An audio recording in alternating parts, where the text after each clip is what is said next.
Hello student, कैसे हैं आप। स्वागत है आपका दीप्ति कॉमर्स क्लास में। आज मैं आपको मॉडर्न अप्रोच के बारे में बताऊंगी। खाते मैंने बताया था, खाते दो तरह से बनाए जाते हैं, एक तो ट्रेडिशनल अप्रोच और दूसरा मॉडर्न अप्रोच। आज मॉडर्न अप्रोच के बारे में करते हैं, इसे अमेरिकन अप्रोच भी कहते हैं। मॉडर्न जो अप्रोच है उसमें 5 प्रकार के खाते होते हैं। कितने खाते होते हैं? 5 प्रकार के खाते। 5 प्रकार के होते हैं। पहले संपत्ति यानी एसेट। संपत्ति में क्या होता है, क्या नियम है? संपत्ति का नियम, संपत्ति किसे कहते हैं? जो हमारे फ्यूचर के लिए, जो हमें फ्यूचर में लाभ पहुंचाए तो उसे संपत्ति कहते हैं। जैसे मशीन की होगी, आज खरीदी 5-6 साल तक हमें लाभ पहुंचाएगी। ऐसे ही फर्नीचर, मशीन आदि जो है आपकी संपत्ति होती है। संपत्ति यदि इंक्रीज हो रही है, यानी इंक्रीज का मतलब यानी अगर बढ़ रही है तो हमारी डेबिट होगी, और यदि संपत्ति घट रही है यानी डिक्रीज हो रही है तो आपकी क्रेडिट होगी।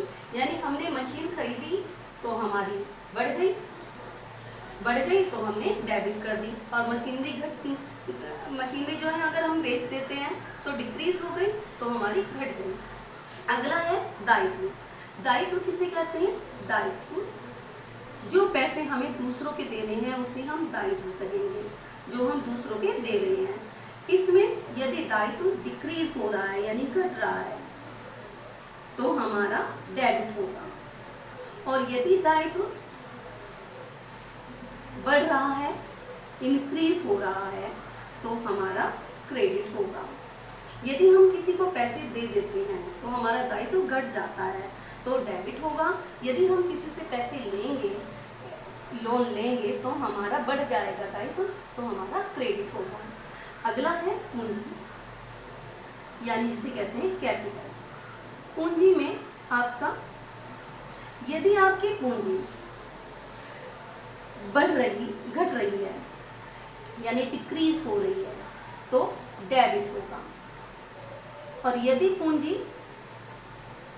बढ़ रही है तो क्रेडिट होगा। आपने पूंजी जो है वापस कर दी तो डेबिट होगा, और पूंजी लगा दी तो क्या होगा? दायित्व तो बढ़ जाएगा कंपनी के ऊपर, तो उसमें आपका क्रेडिट होगा। पूंजी दो तरह की है, पूंजी कैपिटल और आहरण। यानी अगर आपने निकाल लिए पैसे, आहरण कर लिया तो डिक्रीज हो जाएगा, और अगर पूंजी लगाई है तो इंक्रीज हो जाएगा। अगला है व्यय। व्यय या हानि, ये इसको व्यय को कहते हैं एक्सपेंसेस और लॉसेस। एक्सपेंसेस और लॉसेस में आपका, यदि आपका एक्सपेंसेस बढ़ रहा है तो इंक्रीज होगा, और यदि एक्सपेंसेस घट रहा है तो डिक्रीज होगा। इंक्रीज यानी डेबिट और डिक्रीज क्रेडिट। अब आपने देखिए, आपने मजदूरी दी, मजदूरी बढ़ रही है, मजदूरी देनी है, मजदूरी बढ़ रही है तो ये डेबिट होगा, खर्चे डेबिट होंगे, और यदि खर्चे कम हो रहे हैं तो क्रेडिट होंगे। आय और व्यय, आगम और आय। आगम और आय, जैसे आय किस किस चीज़ से प्राप्त होती है? जैसे इंटरेस्ट प्राप्त होता है कंपनी को, है ना, लाभांश प्राप्त होता है तो वो आय है। अगर लाभांश आपका डिक्रीज हो रहा है, घट रहा है तो डेबिट होगा, और यदि इंक्रीज हो रहा है, बढ़ रहा है तो क्रेडिट होगा। ये इसके नियम हैं, इन नियम को अच्छे से कर लेना, ये आपके एग्ज़ाम या कंपटीशन में अधिकतर आते हैं। अब मैं इसको आपको एग्जाम्पल के जरिए से बताती हूँ। एग्जाम्पल है माल खरीदा, बोथ गुड्स फॉर कैश। जब हम माल खरीदते हैं तो हमारा क्या आता है?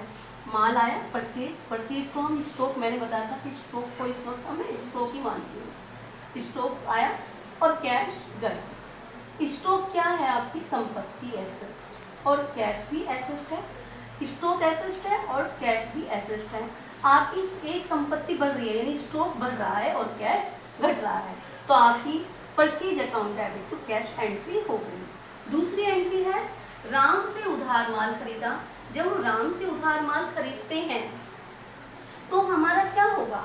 माल तो स्टॉक तो बढ़ रहा है, हमारा जो स्टॉक है वो कंपनी में बढ़ रहा है, परंतु पैसे नहीं मिल जा रहे हैं। क्यों नहीं जा रहे? क्योंकि हमने उधार खरीदा है। जब हम उधार खरीदते हैं, हमने यहाँ पे उधार खरीदा है, जब हम उधार खरीदेंगे तो हमारे क्रेडिटर बढ़ जाएंगे। ये हमारा क्या होगा, क्रेडिटर।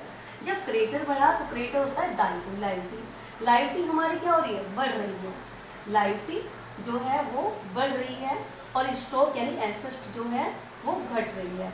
तो जब घटी हुई एसेट भी बढ़ रही है, तो जब एसेट बढ़ रही है, बढ़ी हुई एसेट क्रेडिट होती है और जो बढ़ी हुई लायबिलिटी है वो क्रेडिट होती है।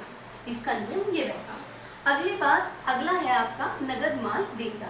जब हम नगद माल बेच रहे हैं तो कैश अकाउंट डेबिट, कैश हमारा बढ़ रहा है। नगद माल बेचेंगे, कैश आए तो कैश बढ़ रहा है। तो कैश क्या है, हमारी एसेट है, एसेट हमारी इंक्रीज हो रही है। और सेल्स, माल गया, माल यानी स्टॉक हमारा कम हो गया। जब हमारा स्टॉक कम हुआ है तो स्टॉक भी क्या है, एसेट कम हो रही है। एक एसेट बढ़ रही है और एक कम हो रही है, तो यहाँ बढ़ी हुई एसेट डेबिट और घटी हुई asset credit. Cash account debit to sales account हो जाएगा। अगला है आपका मशीनरी खरीदी। जब हम मशीनरी खरीदते हैं, मशीनरी क्या है, एसेट हमारी बढ़ रही है और यहाँ पे कैश क्या है, एसेट, कैश हमारा बढ़ रहा है, कैश जो है घट रहा है।